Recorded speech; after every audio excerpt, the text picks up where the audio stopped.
Imagine finding a way to leverage one thing you do better than anybody else and using that to create a unique location independent business. You're listening to the Future is Freelance podcast, the show for solopreneurs, digital nomads and slowmads, consultants, remote workers, e-residents, and people living a life without traditional boundaries.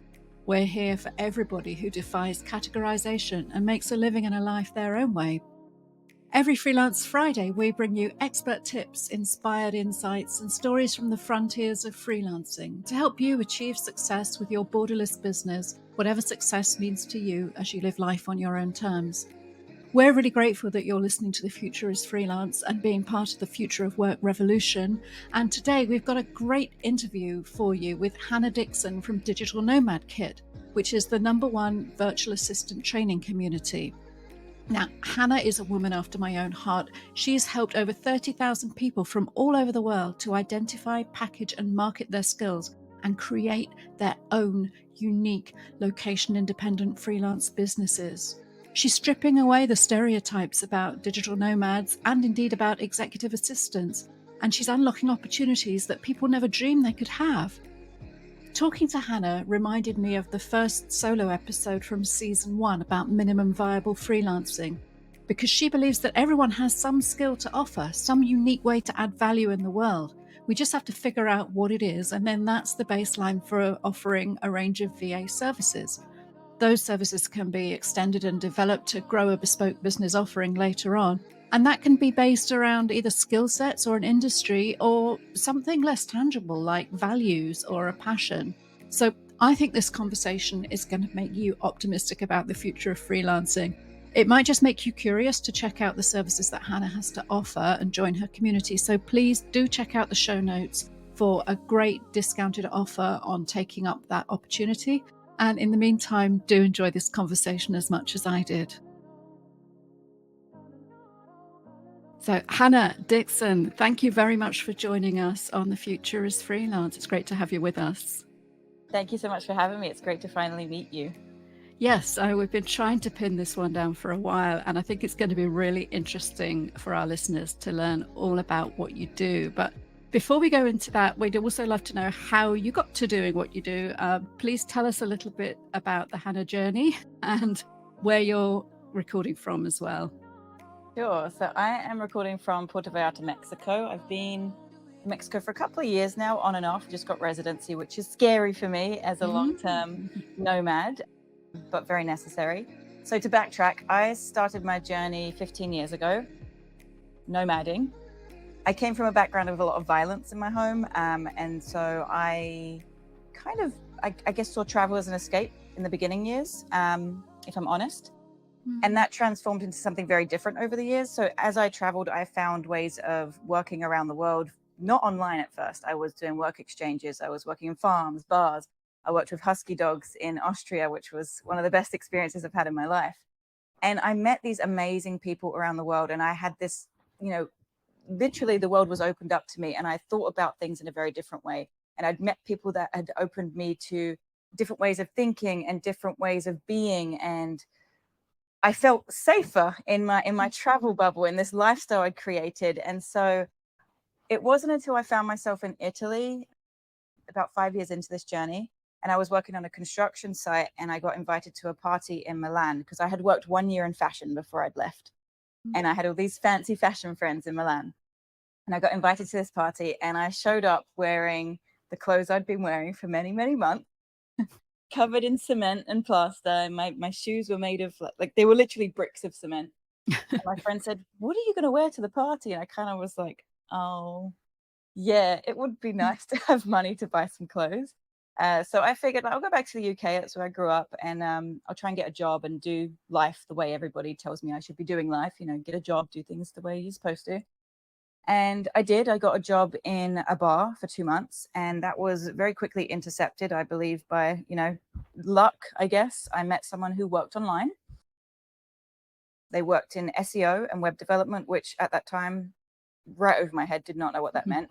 But I was like, "You work online." That's all I heard. "You work online." That means if I get myself a laptop, I could do this too, and I could do this from anywhere. She's like, "Yep, I'm like, oh my God, tell me everything you know. I need to do this. I need to continue traveling. This had become my lifestyle. I didn't want to have to give that up. And so we did. We worked together. She very generously taught me everything she knew. I devoured everything I could on the internet.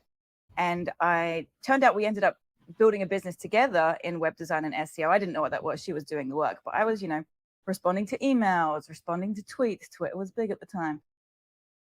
I was social media, all kinds of stuff like this. And it turned out our clients didn't just need websites.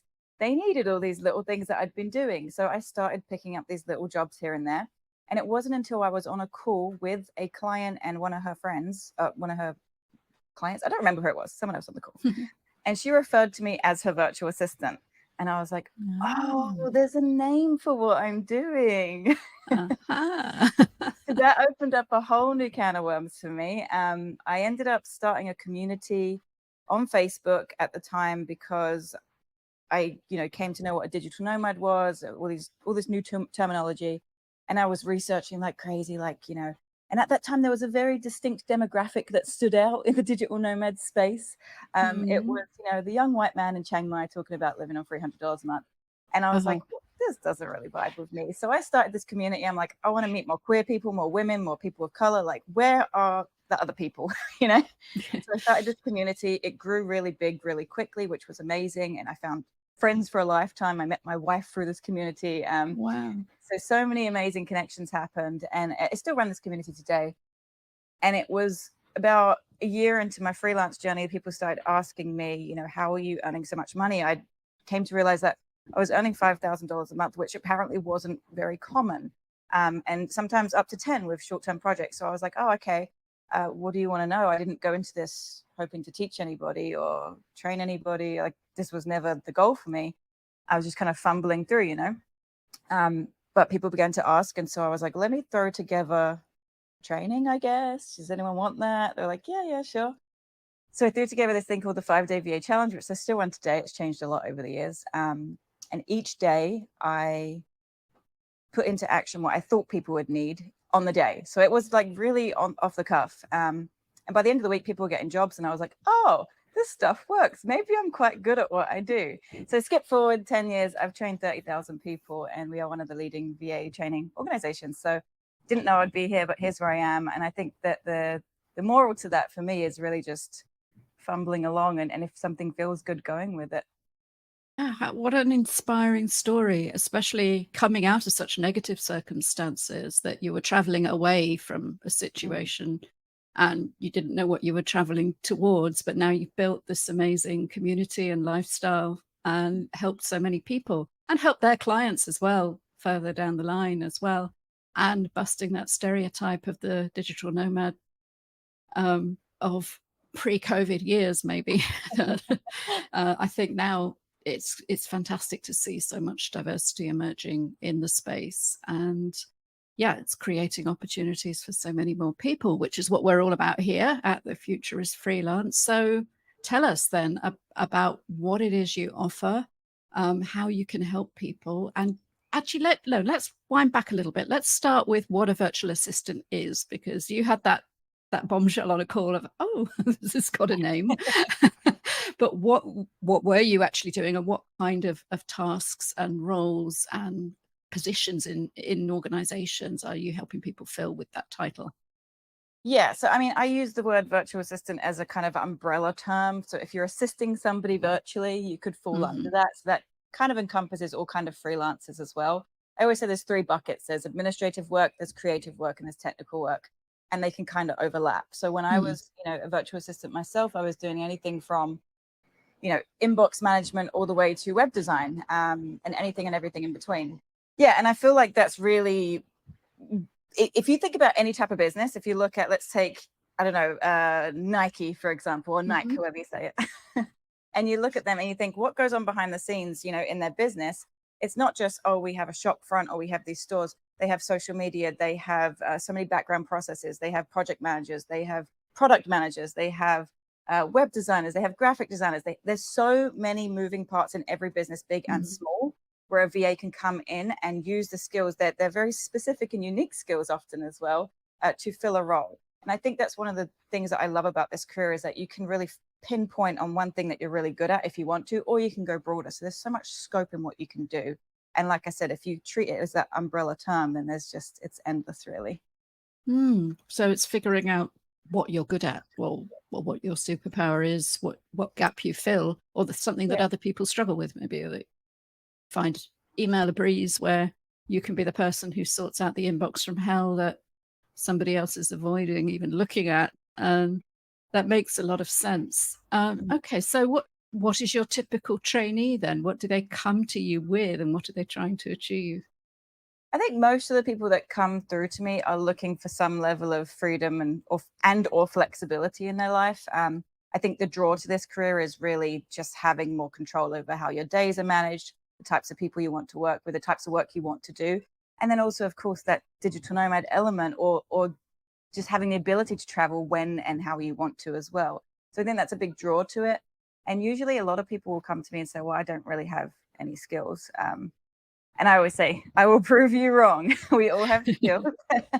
And there's one way to look at it, and it's kind of like, if you only knew how to use Microsoft Word, there is someone in the world that doesn't know how to use that and might need your support with it. So you can start for some real basics. And I like to think that the more you learn, the more you can earn in this career. There's so many different ways to up level. If you started with Microsoft Word, you can start moving more into higher administration stuff as you go. You can start moving into project management as you go. You can go into team management, recruitment, all kinds of things that you can move from just that one little seed. So I think it's just about identifying the fact that we all have skills, especially in this world where most of us, I'm not going to say everybody, but many of us have access to the internet and have some at least basic understanding of how things work. There are so many people that don't and need support with that. Starting That's from there and then building. Yeah. That's really interesting. I don't do much one-to-one training work nowadays myself, but when I do, it's with writers. And the message that I always try to convey there is that if you want to earn more, if you want to professionalize, you need to go really narrow and really deep in one particular niche subject matter, be the go-to person in that, like the interview we had with Dominic Kent last season. What's your thoughts on that in terms of VA services? Should somebody be the go-to, I don't know, tech podcasting person or something? Or do you suggest people broaden their skill set so they can provide a wider range of support?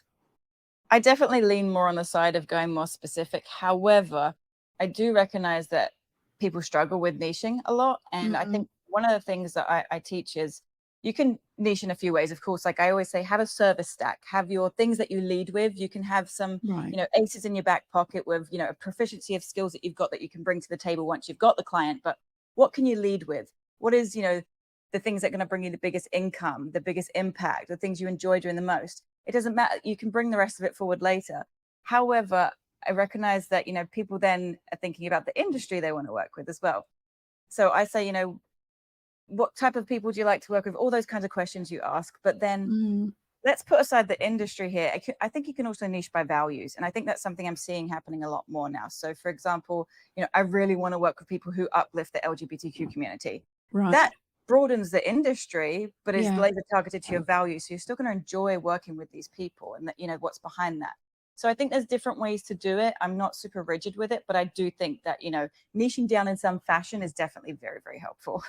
Yeah, that's a really interesting take on it, because I think, one of the things we sometimes struggle with when we're contracting with people remotely who might be in different continents, and we've got the technology, we've got everything we need to communicate and collaborate, but to have that shared value framework must be so powerful in creating a connection and a sense of alignment that you're going to do great work together, even if you don't know each other deeply as people. You have this thing in common. And yeah, I've never really thought about that as a way of choosing clients or possible gigs, but I can see that's a really powerful framework. So yeah, I'm trying to think of more examples. I guess it could also just be, empowering women or caring about the environment or animal protection, or there's so many different things. It doesn't even need to be a cause like that. It could be like, I really want to hang out with other people who are big foodies, like I really want to work with people who are foodies. And then you're going to be like, oh, I'm working for the Mexican restaurant, putting their website up, and I'm also working at this food fair, and I'm doing this, I'm doing that. So it's kind of, the same type of thing, but in different ways. So you can have that variety if it really pulls you to have variety in your work. Yeah, no, that makes complete sense. And yes, my personal professional niches have evolved from that kind of following a passion Yeah. and then suddenly realize that that's all you've been writing about the last 6 months and think, oh, that's a niche then. Okay. Yeah, totally. That makes sense. But I love the idea of aligning it around values. And I know that your diversity perspective is really important to your work. Can you unpack that a little bit more for us? And particularly, I don't want to attack the digital nomad stereotypes of the white guy in tech, um, but there's so much more to it, right? Yeah, I think for me, as a queer person myself, there wasn't any visibility for people like me at that time. And not that it's like absolutely essential to my existence or happiness or anything, but it would have been nice to see that there were people like me succeed. And we've had conversations around this, trans visibility, non-binary visibility, just seeing other people doing things that you want to do and knowing it's possible and knowing that you can be empowered by people who speak your language, I think is incredibly important, because sometimes it can feel, and this is my own perspective, so I can't put this on anyone, but I imagine there may be other people feeling this way, is that if you enter a space and you are the only, Mm, even if everybody's trying to include you, it doesn't mean you feel included. And sometimes it's not their fault. It's just yes. because you can't relate. And it's just a fact. It's just we don't have things in common that we can kind of base this on, this conversation. So it is really good to have other people not only in the space of visibility, but to be able to grow together and Mhm. understand each other on that journey, understand the actual individual struggles we're having or individual lifestyles we lead. I think is incredibly important. And I think having safe spaces to do that means true diversity and inclusion and Yeah. belonging is the next level of that, really. And I don't feel that there's enough spaces that incorporate all three of those things. There's a lot of I'll bring you to the table. There's not enough of I'll eat with you, I'll share bread with you. Mm, So that's kind of my take on it. So that was really important to me, to build a space that people could be themselves, no matter their background, no matter anything, and that we would have a conversation if something difficult came up, and we would work through it yeah. together, because that's the most important thing. We're not, canceling anybody. We're not like, I don't agree with that. We're having a dialogue, and I think that's the most important thing. Yeah, that's amazing. And you talk about a space. Is that strictly a virtual space, or do you have meetups and events and things in the physical world? Yeah, so we used to a lot pre-pandemic, Mm. and we have a retreat we run called Vacation, which I'm so proud of that name still. Oh, that's brilliant. Yeah, love that. Vacation, the last one we ran was 2019. We're planning for 2024 now. So that's been one in-person thing we've done. And then our students, we have so many people all around the world. So they're Yeah, meeting up regularly together, like every day in the community. There's like, oh, we're meeting up in Panama, or we're here in London or Berlin. And so brilliant. that's really beautiful to see. And I'm here in Puerto Vallarta, and I believe we have a couple of people in town. So there's going to be a meetup here soon. So it's kind of less structured, but because we actually have in the group, we have a Google Map where people drop their location. And Oh, we have great. one of our members who is just fabulous, Alison, I'm going to shout her out because she's amazing, has voluntarily updated this since 2018, I believe. So Wow, everyone puts their thing, and then she jumps in, updates it. And then it's like, if someone's traveling, and a lot of us are digital nomads, we're like, cool, who's in Bangkok this weekend? So it's a really nice way for people to brilliant. connect. Oh, that's so powerful, isn't it? That Mm, sense of community whenever you arrive, that you already know someone you could just have a drink with and have a chat with, or could help you out with something. That's absolutely. amazing. And it sounds like the community is going from strength to strength. To change direction slightly, and I feel I've got to ask all of my guests about this now, but it might have particular impact for your industry. How do you see the impact of AI automation? I'm sorry if this might feel like a boring question, but it is so fascinating, and I think we owe it to our clients and our communities to bust myths where we can as well on this front. How's it going to affect VA work and what people expect from a VA and what people need to outsource? Sure. I mean, to be quite frank, when all of this kind of blew up and AI became so like available to everybody, Mm, I have to admit there was a part of me that was like, oh my God, like, is this industry in trouble? But as the weeks and the months have gone by, I'm coming to realize, through not just, my own ideas, but through what's actually happening, is that VAs who are embracing AI in some capacity are, going to be at the forefront here, because we are getting people. I have a recruitment service that I run on the other side of my business.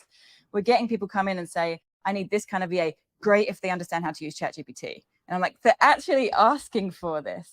So it's not a negative. It's not like I need AI instead of you. It's like, I need you to use this with me. Let's make things more efficient. And how can you help me at a higher level? So I think it's given way to so many more types of jobs and tasks that VAs can do or freelancers can do. And I think embracing it is going to be key, because honestly, I feel like if you don't embrace it to a degree, you may be sort of losing out to someone who is. So Yeah. I feel like it's just going to come so integral to the work, and it's not going to replace people, but I think that using it is essential. Yeah, it's interesting. My concern when it comes to writing and content creation is it's going to eliminate opportunities at the entry level, because how do you get your start doing those product descriptions or writing tweets or whatever? Is there any parallel in that in the VA scene? Because it's great if people can elevate to something more interesting and involving higher level skills, but how do they get there if they're starting out? Or what would your advice be to somebody who maybe is starting out and wondering if all the VA jobs are going to go away? Well, I think it doesn't mean that you can't do those roles for people, but there is some transparency element of, like, you may be using the AI to help you execute that as well. So I don't see anything wrong with coming into this, because, like I said, we are having people come in and say, I want someone to help me with my social media. You can use ChatGPT to create the captions. It's no issue.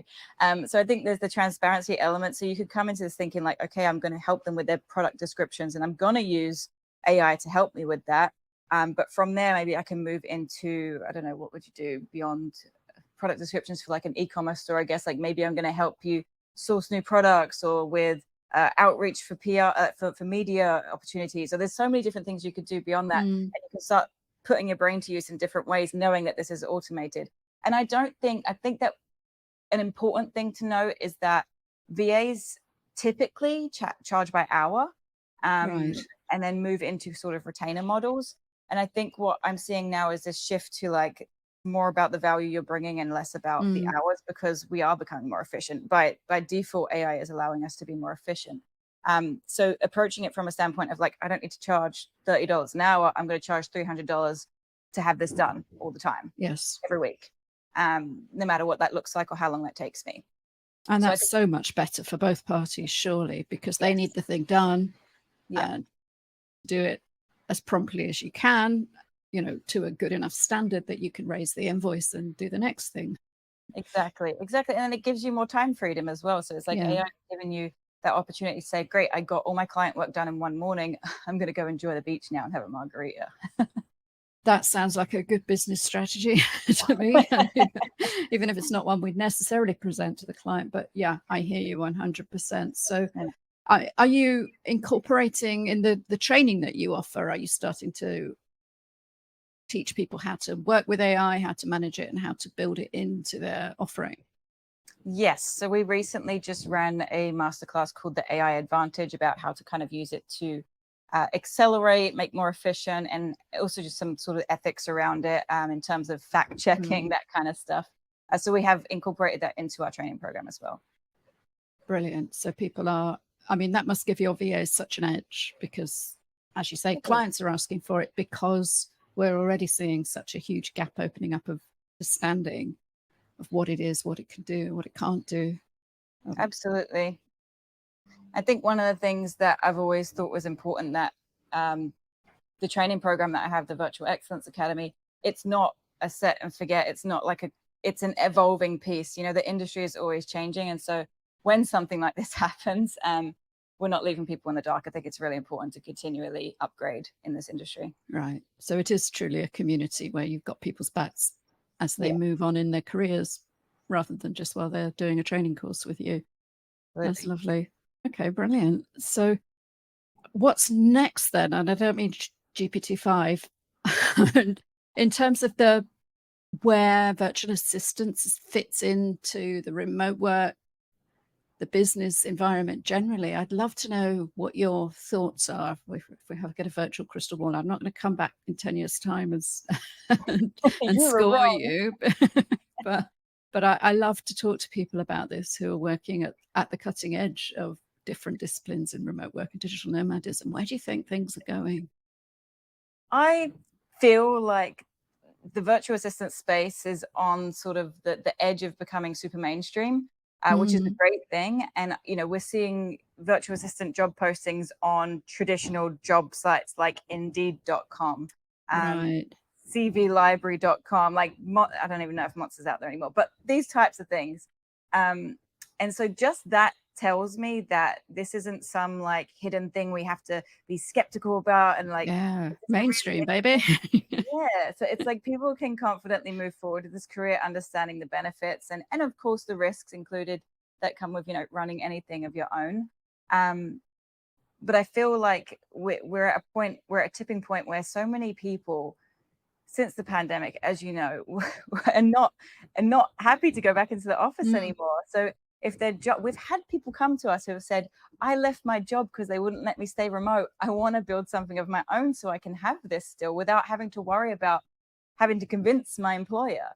So Yeah. I see a big shift into freelancing, full stop. You know, name of your podcast, Future is Freelance. I'm Yep. all for it. I really truly believe this is the way forward. I really truly believe the world knows that and is moving in that direction.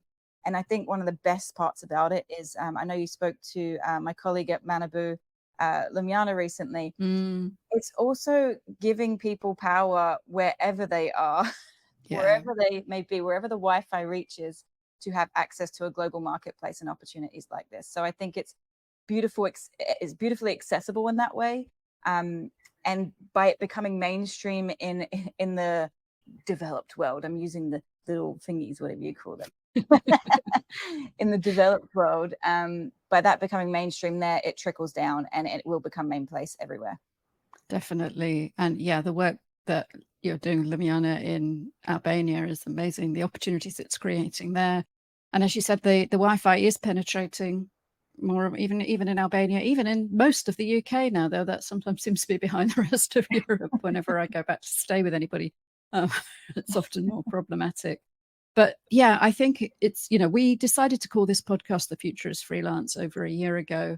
And that was before sort of the latest round of layoffs and resignations and everything that we're seeing in the tech industry now, particularly. And I think it's fascinating to see how many of these people don't want to go back into that all or nothing employment relationship that some of them got really badly burned with through this practice of overhiring, which is just sounds so resource based and doesn't really get anywhere near the human stories of people who've had their visa rejected or have to leave their home, you know, people who've committed to something and then they get binned out just because of a change in economic circumstances. And it's so unfair, and it's so unsurprising that those people want to work for themselves now, and that when they grow, when they need help, they don't want to build a team of employees either. They're going to need virtual assistants, people with specific skills to come in and do particular things maybe at a particular phase of the development of the organization.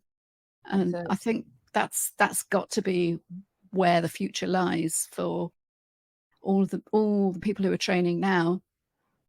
Got to be figure out, don't expect to get hired as a marketing manager, really niche down on email newsletters for hospitality startups or something, and be the go-to person there and go and set it up for an organization. And then you might move on, you might train someone there to run it, and then you go and do the same elsewhere. How can we help people prepare for that kind of environment when the schools and colleges are still churning out people with the expectations of jobs? Yeah, it's tricky. Yeah. It is tricky. I do feel like there is somewhat of a shift. I know that during 2020, I was locked down in Austria with my wife, who was doing her master's degree at the time, and they were doing a whole, I don't know what you call it because I never went to university, but like a project on entrepreneurship. And I was listening in one day and I'm like, I really want to cut in because I don't like what this professor is saying. And so my wife started speaking up on that. And what actually happened was the students then were like, well, there's other ways to build businesses now. So I'm like, I feel like the information is out there. It's just a case of reaching more people, things like your podcast, things like, getting more blogs, more YouTubes. It is about showing up more, and it is about the leaders in the freelance space showing up more, letting people know this isn't an option. And those who are doing it, speaking about what they're doing, because it needs to be an available option. People need to know it's an option. In the same way in the same way that you look at diversity and inclusion, people need to know there are people like them doing things. We need to know that this is something that works. And it works just as well, if not better, than the traditional job market, because it comes with the things like the freedom, the flexibility, the lifestyle design, which is not always a possibility elsewhere. So I think there's a level of being loud and proud about it. I think it is a question of, I feel like younger people in the traditional education sort of area are starting to question these things because they are being exposed to it. So I think it's a case of amplifying that, just turning up a few notches more, and talking about it more, having these conversations. We'll keep going. We'll keep at it. Every Freelance Friday, we'll keep dropping these episodes and try and get the word out there. It was a few years ago now. I mean, pre-pandemic, but not that long ago. One of my daughter's schools had a careers fair, and they sent an email around to parents asking for speakers. And so, great, this was it was at a British school in Spain, so it was a lot of people who wouldn't necessarily be able to get local jobs easily anyway. Thought, but who better to come and talk to about portfolio careers, social media, using their tech skills, using their savvy. And I got a quite sniffy rejection about how that wasn't the kind of thing they were looking for. And did I know anybody who maybe had a restaurant or a hairdresser, or something that the kids could relate to? Wow. Sorry, I've got a thunderstorm going on at the moment. There's no way I'm going to be able to edit that off. So I'll just share that with listeners at the moment. It wasn't that the cataclysm of me saying that they didn't want me to come and speak to the kids about freelancing. But I don't know. I mean, I'm sure that school is still doing their careers days, and I hope they're maybe starting to include some more options for portfolio careers, flexible work, building your own freelance business. I don't know. I hope so anyway. It's very interesting you say that. I had a similar experience. It's unfortunate. The school that I went to in the UK, I found this website that kind of connects alumni who might want to support the school in some way. So I signed up for this thing. I'm like, sure, like I feel like I have an experience I want to share. And someone did reach out to me and said, we'd like to do a poster. We're talking about different careers. We'd like to do a poster on you. Could you send a high-res image and just a couple of lines about what you do now? I was the only one that didn't get picked. I'm like, because I was the only one in entrepreneurship. I was the only one doing something. I'm sure that's the reason. There couldn't be another reason. But I didn't fit the mold of what was a traditional job. No, it's so difficult, isn't it? Because, we have to encourage our daughters to go to school and do the homework and show up. And so, because this will help you later in life, probably. I mean, I found that hard enough to swallow when I was at school. And then it was mostly true. There was a fairly good correlation with putting in the hours and getting the exams and going to uni, and all of that would lead you to a fairly good chance of a decent graduate career and a certain level of income and everything. Now there's absolutely nothing to sell that on. I'm not going to lie to them. So, right, go and be a VA and travel. And well, I feel like I don't know, the statistics around this or anything, but I feel like what happened with the millennial generation was we all were like, let's just go experience stuff and have fun in the world and do this. But now I feel like it's like, all right, let's structure this, because now we've realized it can work. Let's structure this. Now collectively, everyone's like, all right, let's figure this out now, because it can work. We've seen it work. We can, and I feel like even in my own life, what happened was I was kind of like, that saying flying by the hair of my seat, is that how it goes? I never understood that thing. You're winging it. I was kind of like winging it for a long time. That's a much easier way of saying it. And it wasn't really until I have to say, the pandemic, that I doubled down, because I had the time to, because I had nothing else to focus on.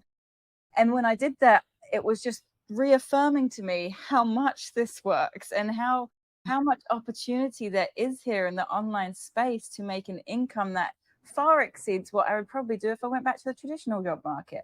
Yes. And not only that, but like through the people who have been through my program, the incomes and the lifestyles they've been able to create, I'm like, they could not replicate that elsewhere. So it really just hit home again for me, you know, especially post pandemic now, kind of kept up that flow. Like, all right, if we, you know, put in the work, we get the outcome, but putting the work in the right places this time. Absolutely. And it's good that you had that chance to kind of take a breath and step back and see what you'd accomplished and recognize what you'd given all those people as well as yourself in terms of that transformation, and find a way to bottle it, package it up, and scale it up in terms of the number of people you can help with the content you create and the messages you're putting out there. It's such an amazing thing to be part of. I hope you're as proud of yourself as you should be. And where should people find out more, Hannah, if they're inspired by this and wondering what they've got to offer? Thank you. I'm blushing. You can reach me, Digital Nomad Kit, on Instagram. That's my website, digitalnomadkit.com. Hannah Dixon, LinkedIn, Facebook, wherever you want. But the website has all the links, so digitalnomadkit.com. Brilliant. Well, I said, as the thunder is picking up out there, it's the middle of July. So what's going on? And this is Mediterranean Spain, and it's pouring, which is really weird. So I never planned this when I thought, yes, this would be a great slot to record in. But I think what we've got is a really fantastic and inspiring conversation that's going to be really interesting to our listeners at The Future is Freelance. So Hannah, thanks ever so much for sharing so generously and inspiring everybody today. Thank you so much for taking the time. It was really nice to meet you. I hope we get to meet in person sometime. Thank you for listening to the Future is Freelance podcast. We appreciate your time and attention in a busy world and your busy freelance life. If you enjoyed this episode, please share it with a fellow freelancer and help us grow this movement of independent entrepreneurs. If you rate and review The Future is Freelance in whichever app you're listening to right now, it really helps spread the word, and that means we can reach more people who need to hear this message. Together we can change the world and make sure the future is freelance. Don't forget you can check out all our back episodes from other seasons and learn more over at futureisfreelance.xyz. We're so grateful, not only for our listeners, but for the contributions of our wonderful guests and for the production and marketing assistance of Coffee Like Media. This is Maya Middlemiss wishing you freelance freedom and happiness until our next show.